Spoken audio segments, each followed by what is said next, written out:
Hello বন্ধুরা, আমি চলে এসেছি আজ একটা নতুন ব্লগ ভিডিও নিয়ে। আর এটা একটা খুবই ইম্পর্ট্যান্ট ভিডিও হতে চলেছে।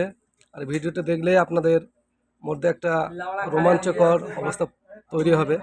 কেননা এখানেই আপনারা হয়তো অনেকে জানেন যে কিভাবে খাওয়া দাওয়া করে।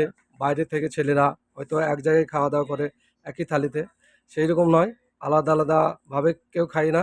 একটা যেটা আহ, সামনে যেটা আপনারা দেখতে পাচ্ছেন এটাকে বলা হয় আরবি ভাষায় সুপরা বলা হয়। আর এইটাই সুপরাটা টাইলসের ওপরে বিছিয়ে নিয়ে একই জায়গায় 5-6 জন ছেলেরা, আমাদের বন্ধুরা খাচ্ছে। আর এই ছেলেগুলো সবই এসছে একটা কফি অ্যাড্রেস বলে সৌদির একটা নামি দামি কোম্পানি, সেই নামি দামি কোম্পানিতে এসছে। জাস্ট 1 মাস হয়েছে এবং এখন এরা বসে আছে। এদের ট্রেনিং এখনো কমপ্লিট হয়নি, তবুও কোম্পানি এদেরকে স্যালারি দিয়েছে। আর এই মুহূর্তে এরা আজকে চিকেন নিয়ে এসে খুবই আনন্দের সহিত খাচ্ছে। আর সবাই একে অপরকে খুবই ভালোবাসে, অবশ্যই ভালো আছে। আর তাদের সবই পার্সোনাল এক একটা করে বেড রয়েছে। এই যে বেডগুলো দেখছেন, এই বেডে ছেলেগুলো থাকে, তার উপরেও একটা থাকে। এই দেখেন একটা ছেলে অলরেডি কথা বলছে কারোর সঙ্গে। এই দেখেন আরেকজনের বিছানা। প্রত্যেকজনকে এক একটা করে বেড দেওয়া হয়েছে কোম্পানির তরফ থেকে। এবং কোম্পানি হচ্ছে খুবই নামি দামি কোম্পানি। আর এই কোম্পানিতে রুমগুলো দেখছেন একদম ঝাঁ চকচকে টাইলসের বাড়ি।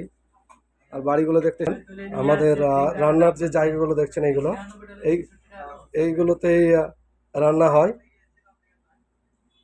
আর দেখছেন এগুলো আসবাবপত্র, এগুলো এখান থেকে বাজার নিয়ে আসা হয়। আর প্রত্যেকটা বেডের কাছে একটা একটা করে চার্জার দেওয়া আছে, চার্জার আছে, এগুলো চার্জ হচ্ছে এখানে মোবাইল।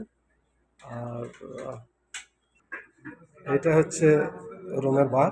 আর সেখান থেকে দেখতে পাচ্ছেন এটা কিচেন রুম। কিচেন রুমটাও খুবই দুর্দান্ত কিচেন রুম। তারপর এই দেখেন এটা দেখছেন বেসিন, সেই বেসিনটা খুব একটা ভালো বেসিন। আর এই দেখেন কোম্পানির তরফ থেকে এই যে টয়লেটটা দিয়েছে, বাথরুম টয়লেট। এখানে আপনারা দেখতে পাচ্ছেন এইখানে এই যে পানির সিস্টেমটা আছে, পানির সিস্টেমটা খুবই ভালো। এই দেখেন এটা নর্মাল পানি হবে, এইদিকে একটু ঘুরিয়ে দিলে এটা একটু গরম পানি। তারপরে প্রত্যেকটা যত ছেলে আছে তাদের জন্য, সকলের জন্য একটা ওয়াশিং মেশিন দিয়েছে তাদের কাপড় কাচার জন্য। আর সকলে এখানে স্নান করে এবং কাপড় কাচার জন্য তাদের নোংরা হয়ে যায়। এটা একটা কিচেন রুম।